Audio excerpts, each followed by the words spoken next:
Campina Grande, terça-feira, 12 de setembro.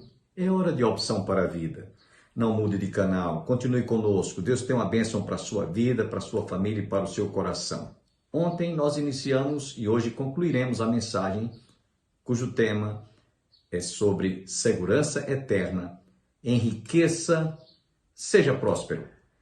Você que está conosco, continue com seu coração aberto. Deus tem uma bênção para a sua vida e eu acredito que você realmente vai ser bastante edificado através desta palavra. Ao término, ainda ouviremos uma belíssima música interpretada pela cantora Denise. Sem perda de tempo, continue com seu coração aberto para a palavra que vamos ministrar sobre o tema Enriqueça, seja próspero.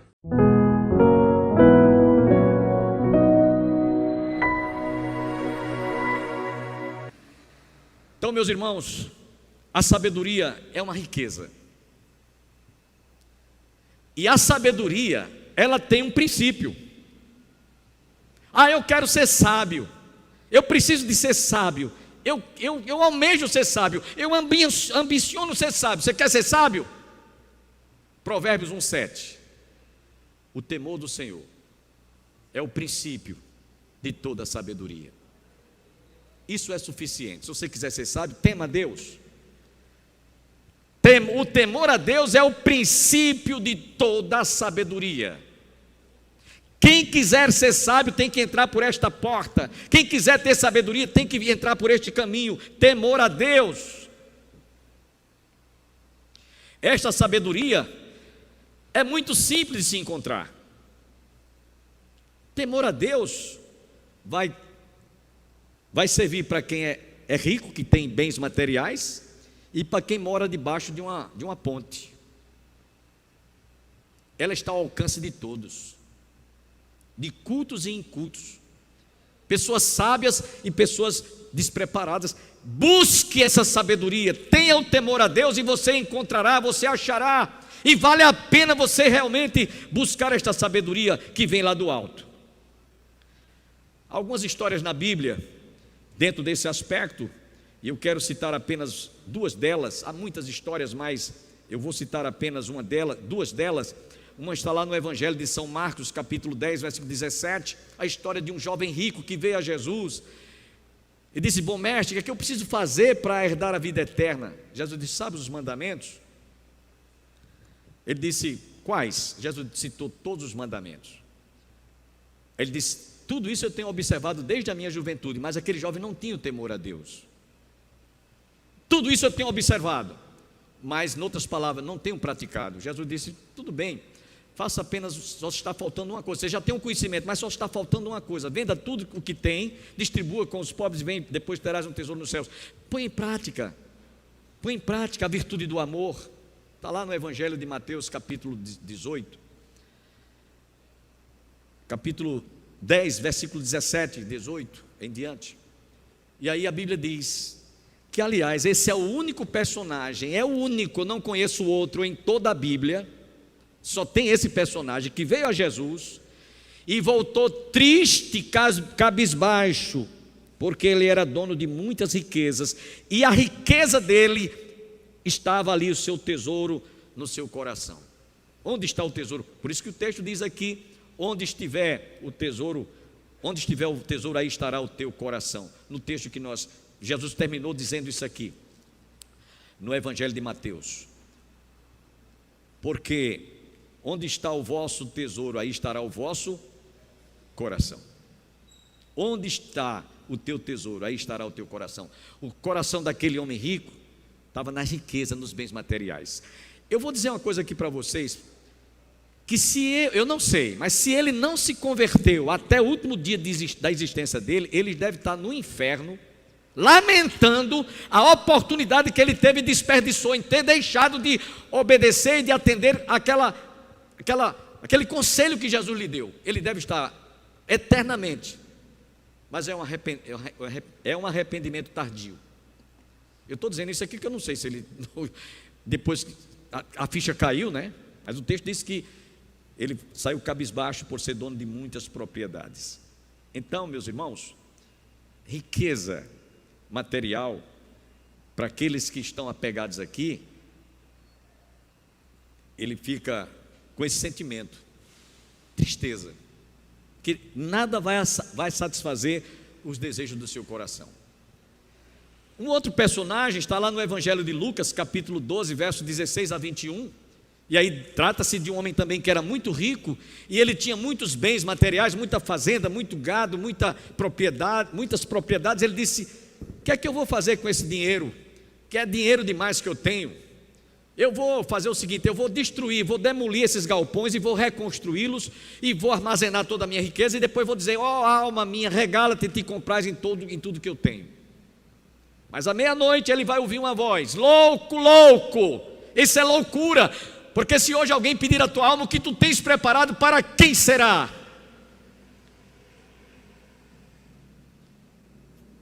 Nós vemos que é loucura você pensar em amontoar riquezas e bens materiais aqui nessa vida. Então, primeira coisa que você deve buscar para ser rico, rico de verdade, chama-se sabedoria. Amém? Vamos dizer, chama-se sabedoria. Você que está em casa, diga comigo. Mas há uma segunda coisa que também pode tornar-se uma grande riqueza para você que talvez não tenha ainda pensado nisso. Uma outra riqueza que devemos buscá-la até alcançá-la é generosidade. Generosidade, digam comigo, generosidade. O que é isso, pastor? São pessoas que se doam pelas outras, são pessoas que estão mais para servir, são pessoas que elas têm facilidade, elas são magnânimas, elas têm facilidade de ajudar. Eu conheci uma história aqui em Campina Grande, quando eu cheguei em 1975, de um certo irmão, que ele tinha uma frotazinha de caminhões para fazer transportes de carga. Então, ele foi procurado, por uma pessoa, sem que ele nem tivesse, ele viajava para Mossoró, Fortaleza, eu conheci esse cidadão, e ele fazia viagens, trazendo mercadorias para esses lugares. E quando foi um tempo, um dos filhos de uma das pessoas que ele fazia, transportava carga, o filho fez o vestibular aqui em Campina Grande, veio estudar e terminou o curso, concluiu o curso na faculdade, e aí depois só fez agradecer e foi embora. Então, quando foi passado muitos anos, ele nem lembrava mais disso, ele me contou essa história, ele era diácono da igreja que eu fui pastor. Passado muitos anos depois, por causa daquele gesto de generosidade, de ter ajudado um jovem que não tinha quem acolhesse, ele disse: vai ficar na minha casa, deu toda a acolhida. Ele precisou de que um filho do senhor que tinha a frota, caminhões, fez um concurso e foi morar lá naquela região em Mossoró, e chegou lá, o homem que foi ajudado pelo seu filho ter sido acolhido aqui, disse: você não vai para hotel, você não vai para canto, você vai ficar na minha casa, porque o que seu pai fez por mim, pelo meu filho, eu vou retribuir agora. Isso é um ato de generosidade. Lá na carta do escritor sagrado aos Hebreus, no capítulo 13, nos diz que alguns, sem saber, hospedaram anjos, por causa da hospitalidade, por causa do ato da generosidade. É muito importante você adquirir essa riqueza. Você vai ser próspero, você vai estender a mão a alguém que lá na frente ele vai lhe retribuir, sem você sem você nem buscar, nem ter intenção de que ele retribua. Isso acontece naturalmente. Isso é uma lei, como existe a lei física, existem leis espirituais. Então você precisa de entender que a generosidade é um ato de muita espontaneidade de alguém que quer ser próspero, seja generosa, seja generoso. O escritor Eleanor, em um dos seus livros, ele disse: os homens costumam ser generosos com aquilo que nada lhes custou. Djavi, um outro escritor, disse: um rico sem liberdade é uma árvore sem fruto. Sem liberalidade, desculpem. Um rico sem liberalidade é uma árvore sem fruto. E ninguém se aproxima de uma árvore que não dá fruto.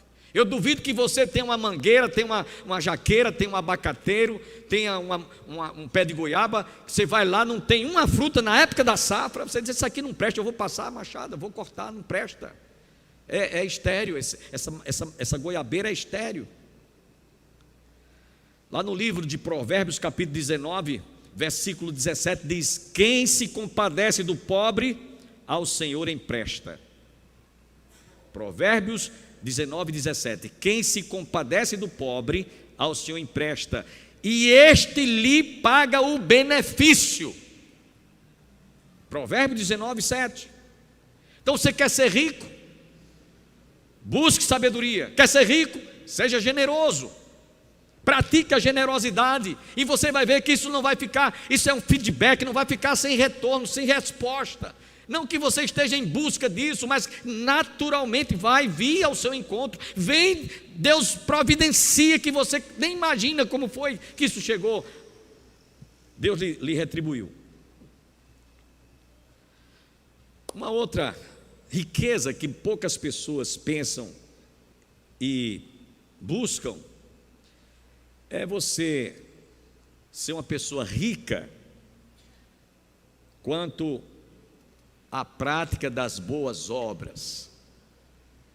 E aí eu chamo você para o que Paulo, escrevendo na sua segunda carta a Timóteo, capítulo 6, chama a sua atenção para as palavras de Paulo, versos 17 a 19, onde ele diz assim: exorta aos ricos do presente século que não sejam orgulhosos, nem depositem a sua esperança na instabilidade da riqueza, mas em Deus, que nos proporciona ricamente para nosso aprazimento.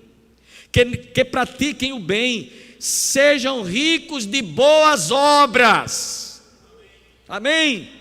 Generosos em dar e prontos a repartir. Que acumulem para si mesmos tesouros sólidos, fundamento para o futuro, a fim de que se apoderarem da verdadeira vida. Então Paulo chama a atenção aqui, através do jovem Timóteo, a que sejam ricos na prática das boas obras. Eu tenho aprendido isso de um tempo desse para cá. Estou com 71 anos de idade, mas vim aprender isso, eu acho que faz uns 4 anos mais ou menos. Estou aprendendo ainda, não aprendi não, estou aprendendo. Então sejam ricos de boas obras. Lá no livro de Salmos 62, versículo 10, nós encontramos o Senhor dizendo: não confieis naquilo que extorquis, nem vos vanglorieis na rapina. Se as vossas riquezas prosperam, não ponhais nelas o vosso coração. Tem gente que está perdendo excelentes, extraordinárias oportunidades de realizar a prática das boas obras. É uma riqueza. Eu tenho visto muitas pessoas serem bem-sucedidas, serem procuradas, não por se sentirem exploradas, mas por se sentirem desejosas de ajudar, de colaborar, de contribuir.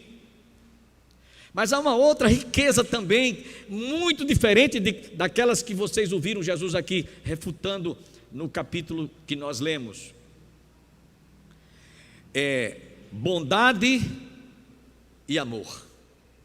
Bondade e amor. Talvez até você diz assim: generosidade é muito parecido com aquilo que a gente está vendo aqui, bondade e amor, mas é um pouco diferente, tem suas distinções. Por que, meus irmãos, nós afirmamos isso? Porque a Bíblia diz que nós devemos aprender com aquele que deu a sua vida por nós. Jesus nos diz lá no Evangelho de João, capítulo 14, aquele que tem capítulo 16, aquele que tem os meus mandamentos e os guardas, esse é o que me ama. E como foi o amor de Jesus? Qual foi a extensão, a profundidade, a elasticidade das palavras que João inclusive não encontrou para traduzir a dimensão desse amor? Ele simplesmente disse: Deus amou o mundo de tal maneira. Logo mais vamos celebrar a ceia, os elementos da ceia que nos fala do sacrifício, morte e ressurreição de Jesus. Tamanho foi o seu amor, sua bondade em nos amar, sem a gente merecer.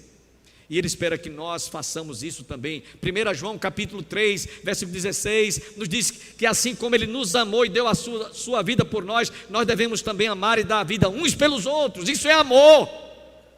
O amor não se expressa em palavras, mas em gestos, em ações, em atitudes. Você pode dizer à sua esposa que a ama, ou seu marido dizer que ama a sua esposa, ou o marido dizer que ama a esposa, mas se você não tem um comportamento, se você não corresponde às palavras que você expressa, isso é hipocrisia, isso é fingimento.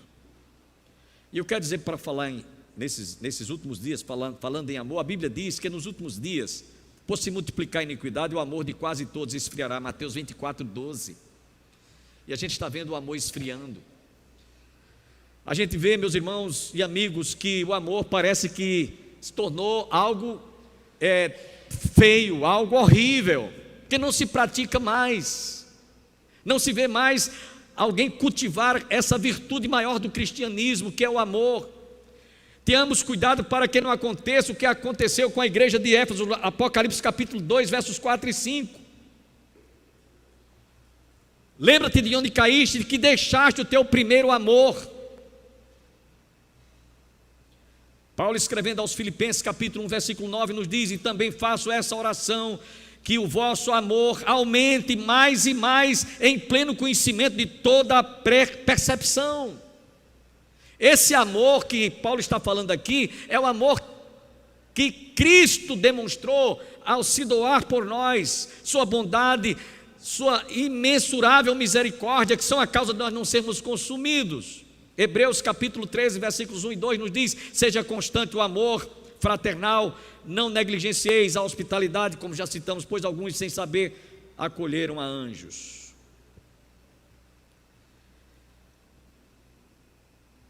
Provérbios 27 e 24 diz que as riquezas deste mundo não duram para sempre.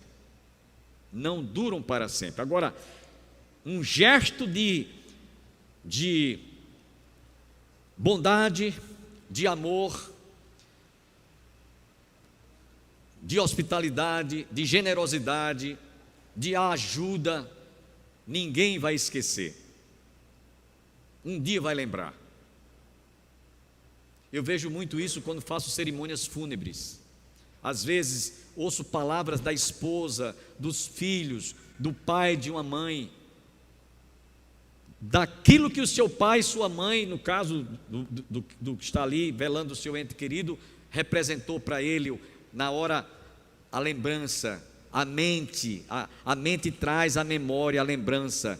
Eu agradeço muito. Eu vi recentemente muitos filhos fazendo declarações: eu agradeço, sou o que sou hoje, agradeço a minha mãe, que me ajudou, que me ensinou lições tão preciosas, tão importantes, de fidelidade, de honestidade, de amor, de submissão, de obediência. Eu é que não aprendi a pôr em prática, mas eu reconheço o quanto minha mãe me ajudou, o quanto meu pai me... Então, ouço muito isso em cerimônias, como citamos. É que as riquezas deste mundo, elas são passageiras.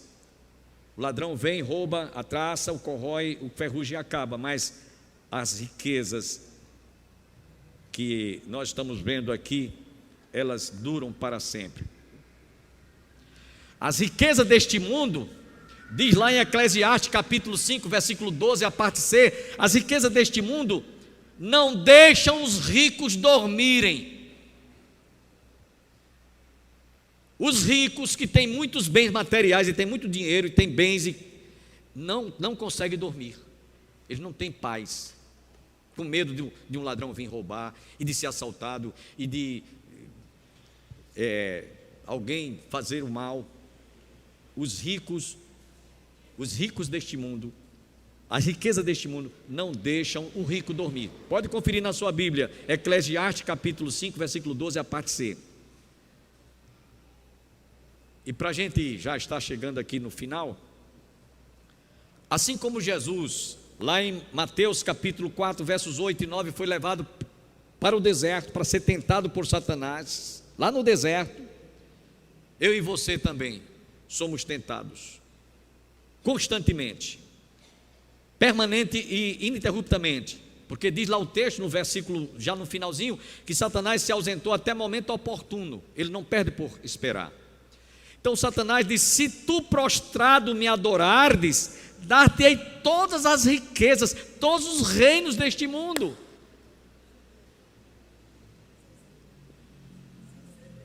Sem ser dele. A irmã está me falando aqui algo.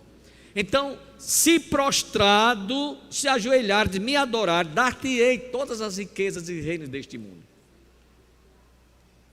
Satanás oferece para você e para mim, todos os dias, alguma coisa, para que você seja atraído, para que você fique preso, e deixe de obedecer a palavra, deixe de obedecer ou entristecer o Espírito Santo, para você fazer a vontade da carne.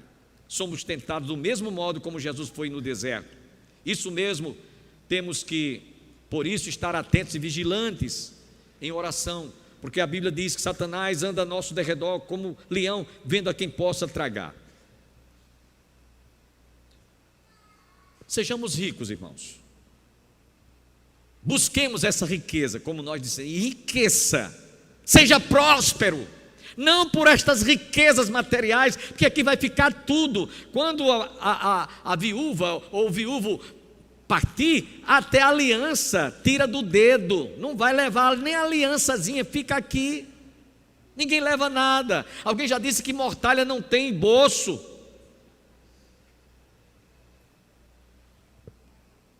Sejamos ricos e prósperos, como foi o jovem José, o qual, não obstante tenha sido vendido como escravo por seus irmãos, humilhado, simularam a morte de José, levaram-no para ser vendido aos ismaelitas, foi vendido, como escravo foi morar na casa de Potifar, a mulher deste botou os olhos nele, desejou, cobiçou deitar-se com ele, ele desprezou, ele disse: não, de tudo aqui nessa casa, eu sou o mordomo, sou o administrador, mas eu não vou tocar em você, porque você tem o seu marido, eu jamais farei tal coisa. Sabe por que José teve essa atitude? Porque ele tinha temor a Deus, ele tinha sabedoria. Ai de mim, eu não posso tocar em você. E mesmo assim a mulher todos os dias, diz o texto que todos os dias ela tentava José, e quando foi um dia ela vendo que não tinha outra coisa que fazer, agarrou ele pela orla das suas vestes e gritou, simulou que estava sendo forçada para ser possuída por ele, e por isso ele foi preso. Mas eu chamo a sua atenção para o que nós encontramos lá no livro de Gênesis. Eu vou terminar com esse exemplo aqui para que você entenda como é importante você ter o temor a Deus, que é o princípio de toda a sabedoria que eu mostrei a princípio. Lá no livro de Gênesis, capítulo 39, versículos 21 a 23, eu chamo a sua atenção para esta parte da escritura.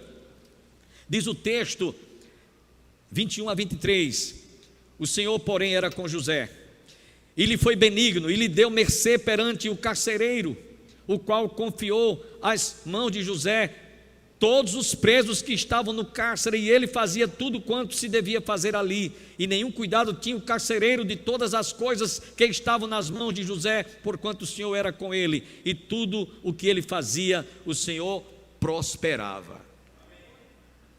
Amém?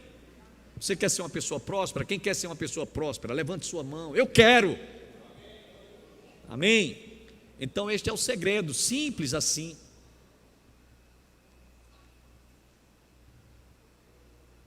Diz o texto, o Senhor era com José, mesmo ele estando numa situação humilhante, preso lá na masmorra, mas o Senhor era com ele.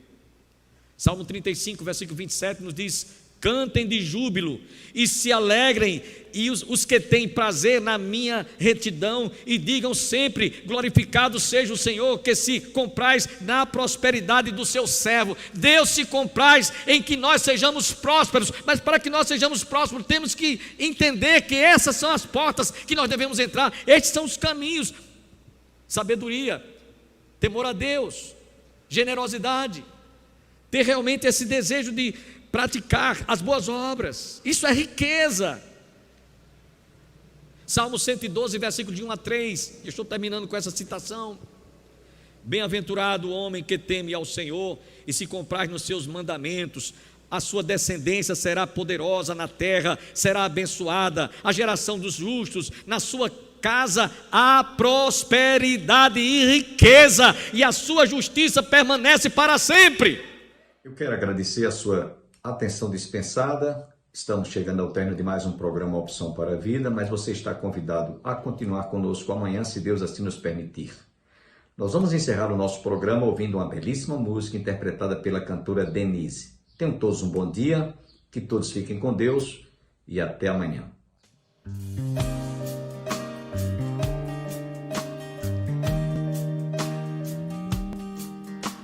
Antes que viesse a existir, traçaste um plano lindo para mim. Quiseste me usar pro teu louvor, Senhor. Quanta coisa linda contemplar, e em teu nome, gente, a libertar. Oh, quiseste me usar pro teu louvor, Senhor. Hoje eu vim dizer o que está em mim. Por todo lado há lutas nesse prosseguir. Uma voz me diz que devo parar, mas outra voz maior me faz assim cantar. Soberano és tu, Senhor. Soberano és tu, Senhor.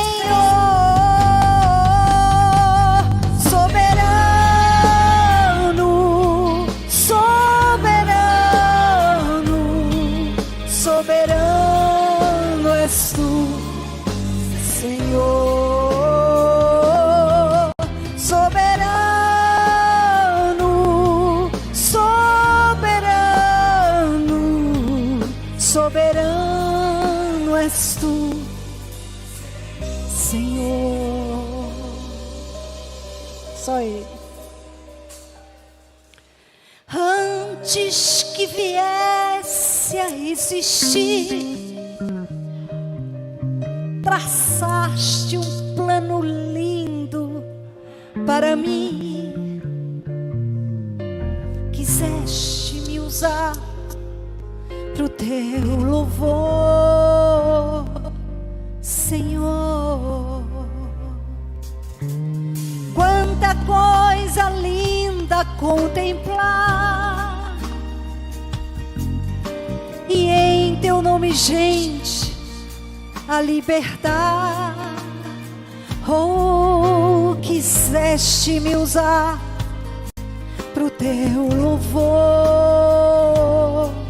Senhor.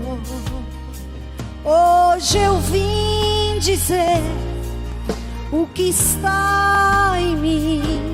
Por todo lado há lutas nesse prosseguir.